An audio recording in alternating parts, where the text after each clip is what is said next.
Hello, everyone. Good morning, good afternoon, good evening from wherever you are joining us in the world. And welcome to the Realist Lens for researchers who keep it real. And today, we have a very special guest with us with a very exciting episode about a topic that I know that has been in the debate for realist researchers and evaluators alike for a few years. And who better to join us today to speak about this than Dimitri Renmans? Dimitri, how are you doing today? Good, good. Thanks for having me. No worries. Thank you very much for joining us. And I guess first things first, I know you're very busy at the moment with the conference and preparing the conference as part of the planning committee. How is that coming along? Well, it's come along very, very nicely. I think we're currently in the process of putting all the abstracts into the program and trying to make a nice, coherent, logical program for everyone to enjoy. There are some very interesting keynote speeches as well, some very nice workshops on the day before the conference. So yeah, I'm very much looking forward to the conference and to meeting everyone, of course. Fantastic, Dimitri. I personally can't wait. I'm really looking forward to it and looking forward to seeing the whole event as it comes across over the next few months. Obviously, the topic of today, as we mentioned, one that has been in the debate of many individuals for a long time, not only in the realist world, but generally in research, is the concept of generalization. So I'm looking forward to have a little deep dive into that. But just before we do that, Dimitri, would you be happy to introduce yourself and all the work you've done so far for the realist community? Because I know that you've been very involved in the realist work for a while, and I'm sure people would love to hear about the work you've been doing. Yeah, certainly. So I'm a professor at the University of Brussels, so Université Libre de Bruxelles, at the School of Public Health there, where I'm a professor of health policy and systems, so focusing on health policies, health systems research, and realist evaluation, of course. So I did my PhD on performance-based financing, where I try to combine realist evaluation with systems thinking and causal loop diagramming. And I've also ever since been interested in the idea of all the concepts of mechanisms, generalization, theory building across settings, across evaluations, etc. So that's really where I'm focusing on when it comes to my methodological focus. And then I've also co-founded and I'm still coordinating the All-Realist Group, which is the, how to say, the Belgian chapter of all the many different realist groups around the world. I have some informal meetings to discuss relevant, interesting topics in relation to realist evaluation. So yeah, so I'm currently also trying to focus a little bit on artificial intelligence in healthcare system and how to evaluate it from a realist evaluation approach, basically. Dimitri, so interesting. And can I just give the All Realist Group a shout out as well? I've been part of the All Realist Group for a few months now, nearly coming up to a year. And it's been a fantastic experience so far, going through all the meetings, hearing from so many different individuals and so many different topics. And I've certainly learned a lot. So if you're out there thinking of realist interest groups, I would certainly recommend the All Realist group as well. And there are always really good conversations to have in those. And I guess no dissimilar to what we're having today, Dimitri, a conversation about generalization, but in realist evaluation is a little bit different. And I'm looking forward to hear your thoughts about that. I guess to start with, we know that realist evaluation talks a lot about context, right? Is one of the key areas of the realist approach. But can findings really be applied beyond the setting they were tested in? Because that is sometimes some of the limitations potentially, or some of the critics that have said around realist evaluation. If it's context specific, how can it be applied beyond that context? Yeah, I think that's a very good question, a very good discussion. I think many realist evaluators struggle with that apparent contradiction between context specificness and generalization. But I'm here to tell you and to assure you that there is not really a contradiction between the two, as also Fernand Makumbang and Jeff Wong have highlighted in their recent paper on mechanism-based generalizations. If and it's true, of course, that realist evaluation is about context. Context is important, but it's just one part of what makes realist evaluation realist. And generalization is really essential and crucial for realist evaluation. And we can go way back, well, way back. We can go back to the first book of Personal Realistic Evaluation from Pawson and Tilley, where they already discuss the idea of the wheel of evaluation. So where You start with an evaluation, you do an evaluation of a program, you end with a program theory, and the idea is that the wheel keeps on turning. So another evaluation group or evaluator will take up your program theory and then further refine it through another evaluation. So there as well, you already have that idea of generalization across context.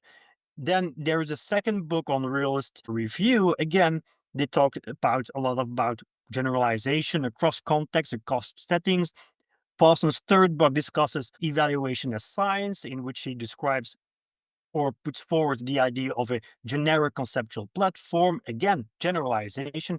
And in his latest book, he talks about, in his latest book on how to think like a realist, he gives one third of the book, dedicates one third of the book to generalization. So this shows how important generalization is within a realist evaluation.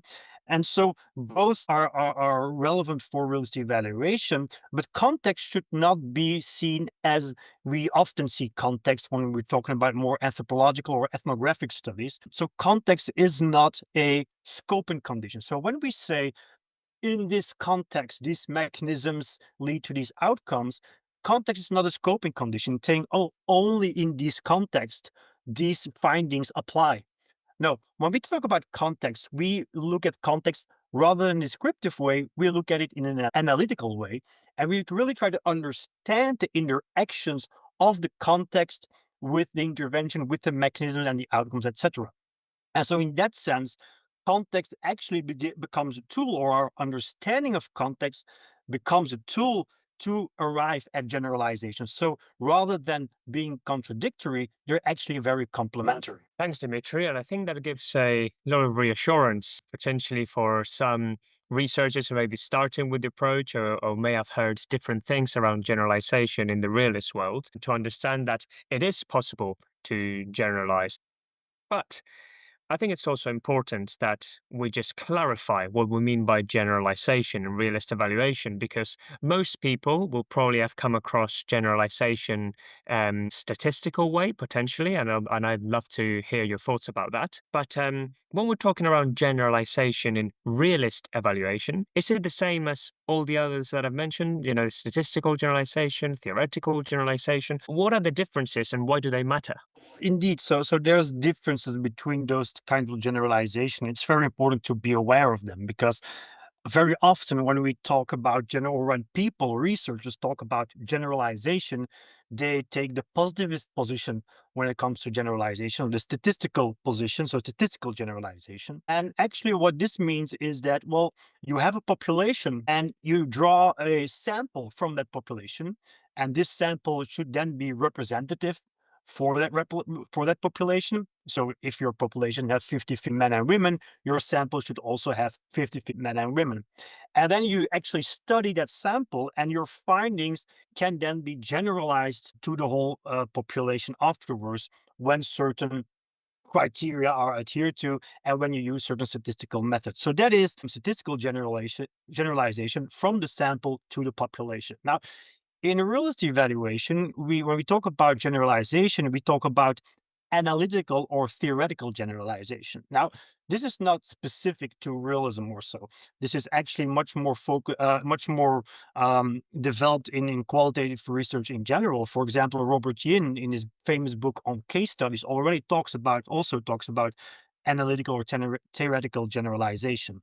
Sometimes you also hear the word transferability, but I prefer, when it comes to realist evaluation, to really talk about generalization. And what this means is that we actually, theoretical generalization means that it's not from one sample to the population, but it's from one context to another context that is rather similar. So we didn't draw a sample or a set of people or a set of interventions from a certain population and then extrapolate or generalize to that population. No, we take one context and then we develop a theory. And this is where the idea of the middle range theory also comes from, and why we call it theoretical generalization. We develop an understanding of how this intervention functions within this context, how the context interacts with the intervention, how the intervention responds to contextual elements, which contextual elements are relevant, necessary, etc., etc. And so if we have a good understanding of how this intervention functions within this context, we can go to another context and we can see, okay, now which elements which we found were essential in this other context are also present in this context right here. And so we can check our new context to the theory that we developed and see, make a guesstimation of whether this intervention will work right here or not. I often give the example of gravity, and it's an example that is often given in realist evaluation because it's something that we all know about, right? Gravity. And when you go to a space museum or something, you will get the possibility to learn how high you can jump, for example, on Venus or Mars or the moon. And why is this possible? Is because, of course, here on Earth, we've developed a deep understanding of what gravity is, at least at the mechanical level, not at the quantum level, but we're also advancing in that phase. And so, because we have this good theoretical understanding of gravity, we just know what are the contextual elements that influence your jump. And so, if we know what the contextual elements are on Mars, on Venus, or on the moon, we can just fill in the gaps within our theory, and we understand. We can give an estimation of how high you will jump when you're on Mars, on Venus, or on the moon. So we didn't do any randomized controlled trials, or we didn't do any sampling to understand how high you would jump on the moon. We just had a good theoretical knowledge, and this is actually the way that theoretical generalization works via as an indirect way via the theory that we've developed. Thanks, Dimitri. I love that example because I think it makes it really accessible and really clear into the differences between the two. So we have a definition, which is great. We have a conversation that it is possible to do it. So those are two really good starting points. But I guess that's the key question then. If we know what it is and if we know it can be done, how do we actually go on to do it? Because that is where some people may get stuck, right? Maybe in the middle of their discussion sections or when they're building their middle range theories. How do we actually go on about generalizing in realist evaluation? That's indeed a good question, and this is indeed the most difficult one. So, how to go about? Well, I think there are many different ways to do so. I think Paulson proposed generic conceptual platforms in his book on evaluation of science. You can use program theories. You can talk more about use realist synthesis to do so, etc., etc. So I don't think that there is one way of really doing it. And I think that we haven't yet found the exact best way to do it, both effective and accessible for multiple research evaluators. The middle range theory, the idea of middle range theory is, of course, also very much related to this, but it doesn't really explain how to do it, of course. Personally, I've also worked on this and my approach focuses much more on mechanism as kind of the vehicle to generalize across settings. And so I'm going to explain this idea, which I've called the rescue approach, and which it used to stand for realist evaluation science and qualitative comparative analysis, but currently I use it to describe realist square approach. And if you're at a conference, I will be happy to explain it to everyone who's coming to my session. But I'm not saying that this is the way to go. It just is my thoughts, and I'm trying to develop something. But I'm putting it out there because while I explain it, I think I will be explaining other things that will be relevant for critical realism, the scientific realism, and then realism in general. So without further ado, let me try to explain a little bit how I see my mechanism-based generalization. So for this, I think I first need to give a small explanation of what is called deep ontology. So deep ontology, the ontology is the study of what things are, and critical realism, scientific realism, is based on a deep ontology. And actually, it already is mentioned in Roy Bhaska's book, which is a famous critical realist, on his second page, and he actually stratifies the reality in three domains: domain of the empirical, which are our observations, our experiences of the world; domain of the actual, which are the events that we observe and we experience; and then there's the domain of the real. And the domain of the real is the world of the mechanisms that generate those events that we observe. So, for example, I can see a tree falling down. A tree falling down, that's the event. Me seeing it is in the domain of the empirical. the tree falling down is in the domain of the actual, and it falls down because there is a mechanism called gravity, again, gravity, which is the domain of the real. Now, it is also important that these are somewhat independent in some way. So, for example, it's not because I turn around and don't see the tree falling that the tree didn't fall down. So, the domain of the empirical, the domain of the actual is independent of the domain of the empirical. And at the same time, it's not because a tree is not falling in the domain of the actual, doesn't mean that there is no mechanism triggered, right? For example, gravity. Gravity will still be working. Gravity will still be having its effect, but there are other mechanisms at the same time making that the tree is standing up, right? So that's a very important, I think, to understand. Also, when we move to social sciences, for example, I always give the example of financial incentives. If I give you a financial incentive, for example, to follow, or I give financial incentives to health workers to follow a certain protocol, well, I can observe that they have changed their way of working. That's my observation. Their change in working or following the protocol might be then in the domain of the actual, and this then might be triggered. The mechanism might be extrinsic motivation, right? So that's the real reason why, or the causal explanation why they changed their workings. Now, it can be that they are extrinsically motivated, but because of certain circumstances, they don't have enough equipment, they don't have enough, there are no patients coming, they might, or the patients are not collaborating or whatever. So, other mechanisms, again, may impact and may counterbalance the mechanism of extrinsic motivation. So, again, right, this might not lead necessarily to a change in their behavior. So, which means for evaluation purposes, our intervention, my financial incentives, actually did work. They triggered the mechanism, but it were other mechanisms that came in that stopped it, blocked it from having a real effect. So I think that's important. And why is this important? Because it's are these mechanisms, the generative mechanisms from the domain of the real, that will be used to generalize. Because extrinsic motivation, those extrinsic motivation can be used in healthcare sector, but also in educational sector, can also be used in employment sector, etc. And so my understandings that I, after my study here in the healthcare sector, these understandings of how extrinsic motivation works can also be used in those different sectors.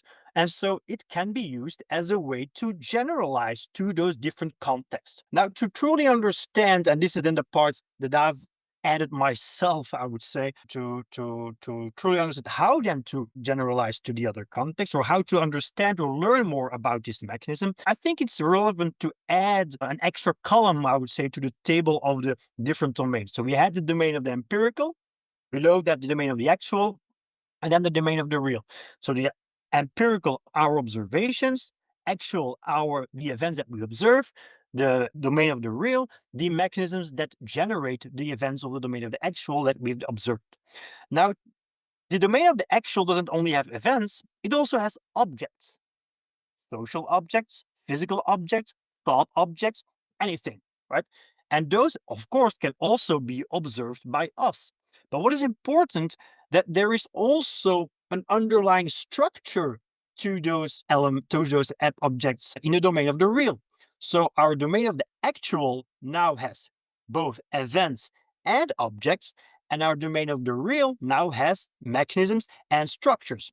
Now, what do I mean with those structures? Well, those are the internal elements, characteristics of those objects. For example, the person giving the financial incentive might be trustworthy, might be rich, might have a previous experience with the ones they're trying to incentivize, might be might be a foreigner, might be in a position of hierarchy, etc.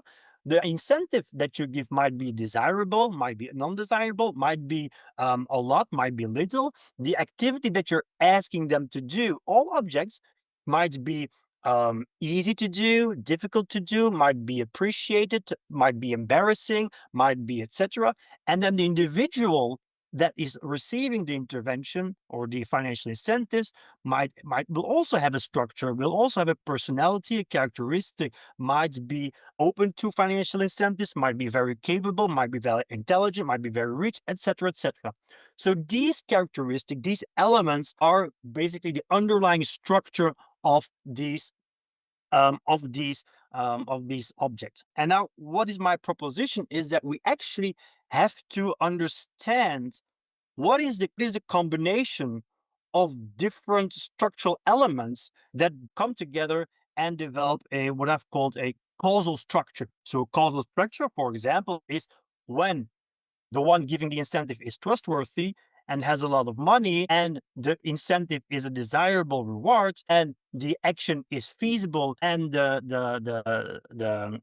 person receiving the intervention is open to financial incentives, then this will trigger the mechanism of extrinsic motivation. So it's at that level that we can start generalizing. And that's what I've called then a mechanism concept. So a mechanism concept, I'm not going to read the definition a little bit. So it's a theory on the necessary interrelationships between internal elements and conditions that form a causal structure and constitute a causal power or mechanism. A lot of very philosophical words, and then I do understand if you don't comprehend it immediately. But eventually, the true idea here is that we have to truly apply abstraction. And abstraction in realist evaluation is not the same as abstraction in other research domains. So, abstraction here is really trying to understand, trying to deduct the internal or necessary elements of those objects that form together a mechanism. For example, if, and this is also an example I often give, if we have people moving from A to B, and these people between A and B is 50 kilometers, right? And it's raining, but these people, they arrive here without being tired, without being wet. So you try to understand why, how did they get here? And so you're going to ask these people, okay, how did you get here? Well, one will say, well, I used a yellow Lamborghini. A second will say, well, I used a green Lada. And the third one will say, well, I used my white Toyota. Now, often when I ask my students, okay, how do you abstract from this? And they will say, well, all three are cars. And I say, that's what I expected you would say, but that's not abstraction that I'm looking at. When you talk about realism and realist evaluation, and you talk about abstraction, and when you want to go from this, and this is also related to the middle range theory, if you want to go to the middle range theory level, it's not about formal abstraction, which means that you're going to look for common formal characteristics. They're all three cars. It's about looking for the essential, internal, necessary elements which have causal value. And for example, here this might be, well, for example, they came in a vehicle with a roof, which protected them from the rain, and a vehicle which has an engine and wheels. And this is actually, because sometimes we talk about abstraction, it makes it more abstract, less specific, more general, but this actually makes it much more specific. So we've made abstraction of all what's been mentioned. So Sayer talks about external elements, external characteristics, the color, the brand of the car, the color of the car, etc. Those are not relevant. Those are not essential. Those are not important for our causal explanation. Abstraction means that we're going to look only at those elements that were causally relevant. And by looking at those causally relevant elements, we come to we arrive at a understanding of what was useful and what was necessary and what was causally relevant in order to trigger a certain mechanism. And so my view is that by truly applying this abstraction, this way of abstraction of looking at what are the causally relevant elements, we can actually come to what I've called mechanism concepts, which can then be generalized across different contexts. Because, for example, it might not necessarily be okay. Um, for example, we in realist evaluation, we often talk about, okay, for whom does it work? And so it might be a flaw to say, okay, for medical doctors, this is what happens. For nurses, this is what happens. No, maybe it's not about that person being a medical doctor or a nurse. Maybe it's about that medical doctor or the person having certain being in charge of the service. Right? And so it's not the fact that he or she is a doctor, but the fact that he or she is in charge of a service. And so it might also, in certain circumstances, be that it's a nurse that is in charge. And so, in that sense, we understand that we're not going to look for, okay, this is a medical doctor, so we can expect this mechanism. No, we're going to say, okay, this is someone who is in charge of a service, so we're going to expect this mechanism, irrelevant of whether it's a medical doctor or a nurse, because those were external external elements, contingent characteristics of these groups. And so this kind of abstraction will help us to go from one context to another context. Does this mean that we can eventually that our approach becomes completely abstract? No, because when you go to another context, what will be very important is to make the translation. You need to go from this abstract to, okay, translate it to the specific context, the new context. For example, when you talk about rewards, you can say, okay, the reward should be something desirable.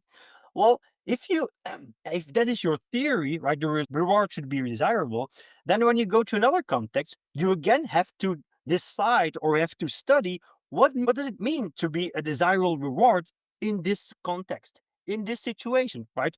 €5 or €10 be desirable for someone who is homeless, but it will probably not be something that is desirable for someone who owns $1 billion, etc. So I think this idea of abstraction, the idea of deep ontology, the idea of necessary versus contingent, internal versus external elements is really crucial when talking about generalization within a realist evaluation. Oh, Dimitri, what can I say? Thank you so much for the comprehensive, in-depth examples of not only the mechanism concepts, again, that you're coining here, but also the abstraction in realism and how it differs from other ways to abstract. And I'd love to hear people's thoughts as well if they're listening to this podcast, and some of the thoughts that you may have from here, because I think that it gives us a lot of food for thought, certainly for people who are starting with realism, and also maybe seasoned realists who are looking to generalize. So thanks, Dimitri. I guess that to to end things for today, just to bring it to a close, because what we have is a definition. It can be done. You've shown how it can be done through these concepts of mechanism concept or abstraction, which is super interesting. But I guess that there'll be many people also listening in that they're probably either starting their journey or they're still trying to grapple with the concepts of generalization in a way that becomes useful for them. Um, if you had to give 3 tips, very simple tips, to someone who wants to start to either learn how to generalize or actually go and do some generalization from a realist perspective, what would be something that they would do? If they were to leave this podcast right now, what are the 3 things you would say that would be super important to learn around generalization, either the theoretical aspect or the practical aspect? Well, I think that what is very important, and I'll try to get at 3 points. But I think it is firstly learn theories, right?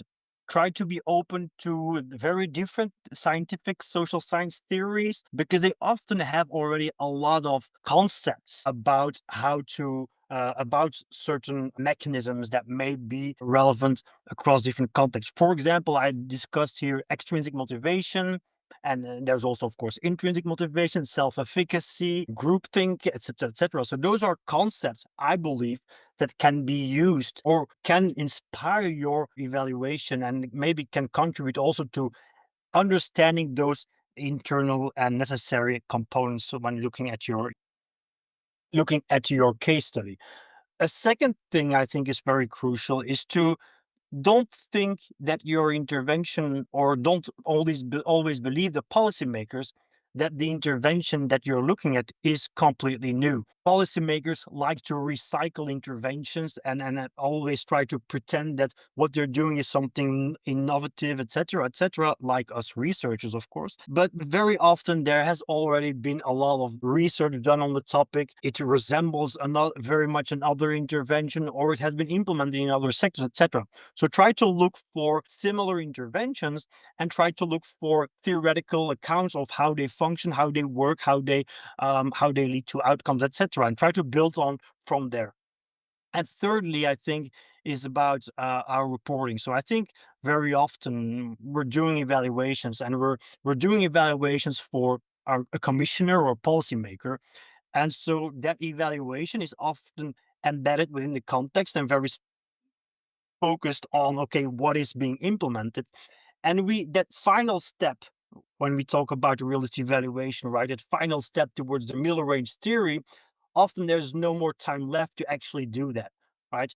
And so I think that is really crucial to nonetheless invest in that step. So when you're talking about, okay, we give the €5, well, okay, try to define it. What is mean? What makes it those €5? Or what makes it when people get the €5 that they start doing something, right? Trying to do that exercise in abstraction and also present the middle range theory. It might not be necessarily very useful or the exact thing that the policymaker wants, but it can really contribute to the realist evaluation community and actually contribute to the real of evaluation as put forward by Paulson in his first book. Well, Dimitri, I think that with those three really helpful points, I think it gives a lot of food for thought and also some actionable steps for people to start to either learn about generalization and realist evaluation, or indeed start developing those skills, which are so important in many areas of research, no different in realist evaluation and synthesis. Dimitri, it's been an absolute pleasure to have you in, and thank you so much for your time, for your examples, for your thoughts, for your enthusiasm, and for the work that you're doing for the realist community that I know it is certainly appreciated and certainly having an impact. Thank you so much for your time. I'm really looking forward to seeing you in September and anyone else who's attending the conference. And for anyone listening, thank you so much for your time, and I'll see you soon. Thanks, Dimitri.